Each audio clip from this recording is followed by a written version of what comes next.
Информацијата со Никовски.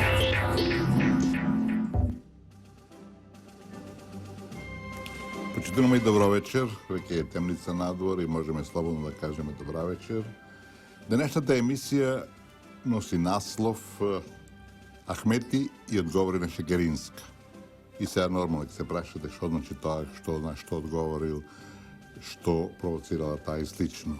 Предпоставам дека мнозинството од вас видеа на телевизиите, чуја преку радиостаниците, прочитаа во весниците дека пред некој ден, поточно на 30 ноември, Али Ахмети, зборувајќи на некој состанок на нивната младина, рекол: ќе дојде време кога албанците ќе се борат против некоја неправда што му е направена на македонец, кога, ова е клучното, кога македонците ќе бидат малцинство. И додал: убеден сум дека тоа време ќе дојде. Тоа е една тешка провокација, тоа е еден тежок национал шовинизам, меѓутоа, каде е тука Шекеринска? Ќе ве потсетам, почитувани, дека во 2008 година беше донесен еден измореден закон, значи маестрален закон, со кој се стимулираше наталитетот во општините каде тој е низок. Велам маестрален закон затоа што на еден многу умен начин се приде на темата без да се навлегува во меѓуетничките односи. Тие се, знаете, сите ранливи и дека секој потек во некаква насока што ги комплицира, ги уште затегнува меѓуетничките односи, за нашата држава е опасен, треба да се избегнува и слично. И што се случи? Веднаш потоа, ќе ви прочитам исто така еден цитат, кој е од вестникот Дневник од 18 септември 2008 година, значи пред нешто повеќе од 8 години. Значи веднаш по тој закон настана одредени недоразбирање во наводници во државата, опозицијата, СДСМ поточно, беше против тој закон за стимулирање на наталитетот и тогашната лидерка на оваа сегашна опозицијска партија, и тогаш беа во опозиција за среќа, рече, цитирам: се вршат обиди за подобрување наталитетот на аматерски начин со давање парична помош за деца родени во општините со помал природен наталитет. Природен пораст, точно рекла. Според мене, според Шекеринска, ова е проект за создавање сиромаштија.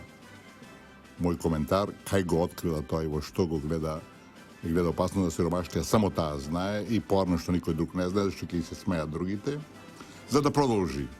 Во Македонија деца треба се раѓаат насекаде. Тоа се сложуваме сите. Меѓутоа со некоја мерка, со некој ред, со некоја пропорција. И продолжува. Што ќе помислат албанците и другите етнички заедници за оваа програма, дека се работи за обид за да се спречат демографските промени во Македонија? Праша Шекеринска, пишува во вестникот Дневник од 18 септември 2008 година. Точно тоа, Шекеринска. Затоа што задачата, една од крупните задачи, една од базичните задачи на секоја влада е да води сметка за демографскиот развој и да не дозволи промени кои во нашиот случај биле катастрофални, зашто зборува и цитатот на Ахмети кој пред на почетокот го спомнавме. Значи, Шекеринска се заложи јавно и отворено таа мерка да се промени, да се брише, бидејќи ќе спречела промените во демографската структура на населението на Македонија. Проштавајте, почитувани, меѓутоа поголема од глупост, тоа јас не сум чул последнија, можеби 20 години. И тука трагедијата наша не завршува. Набрзо после тоа, Уставниот суд на Македонија, не знам по чиј предлог и по чија иницијатива, меѓутоа факт е дека го поништи тој закон со образложение дека со него се стимулизира некаква нееднаквост во општеството. Исто така совршена глупост, проштавајте на изразот, бидејќи ако одиме по таа логика, 50% од мерките кои ги донесуваат оваа влада, мислам нашата влада, не оваа влада, било која влада, или законите кои ги донесува собранието може да се поништат на таа основа дека создават некоја нееднаквост. Еве да земеме пример. Нели знаете дека во државата се дава социјална помош и тоа има еден значителен број за жал на примати на таквата помош.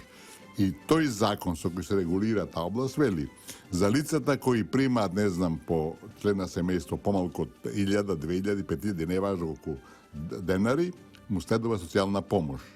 Се прави исто така се прави разлика во општеството. Зашто да не биде 7000, под 7, зашто да биде под 10.000? Значи, секој што може да го користи тој аргумент кој во случајот не е никаков аргумент, или еве да одиме да прескокнеме све на тендерите.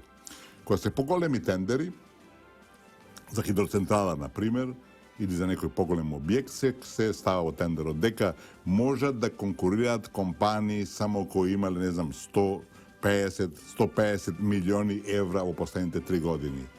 Исто се прави разлика, исто е нееднакво. Зашто другите немаат право да конкурираат? Значи, велам, ова се два примери поеклатантни, али за било што, за фондовите, распределбата на разни фондови према општините или за земјоделците, се вели дека земјоделците ќе имаат, не знам, субвенции доколку имаат насади кои се постари од 3 години, поголем простор од, не знам, површина од, не знам, 5-10 хектари. Зашто да не биде да бидат на сајте година, зашто не бидат 2 години, зашто не биде, нели, овај земјишето вкупната површина обработлива помала 1 или 2 хектари. Значи, сите тие аргументи, велам во наводници, може да се искористат за да се поништи све во држава. И тоа покажува дека Уставниот суд направи една историска една фундаментална грешка, направи непроценливи штети, отвори просто непроценливи штети на ова општество, бидејќи таа промена на демографската структура продолжува и еве што ни кажува Ахмети. Значи, според моето тумачење, Ахмети де факто и одговори на Шекеринска. Што ќе кажат албанците? Ахмети, ако, мислам, се спроведува тој закон за стимулирање на наталитетот во општините каде тој низок, еве, Ахмети одговори, македонците ќе бидат малцинство.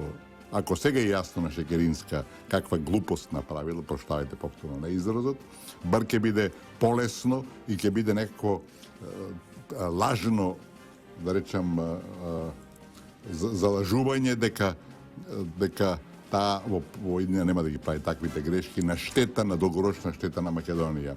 И мислам да го заокружиме овој дел од нашата денешна програма, само да кажеме дека во тој период чаршијата зборуваше дека судиите на Уставниот суд се членови, поддржувачи, именувани од СДСМ и затоа изгласале таа и таква одлука.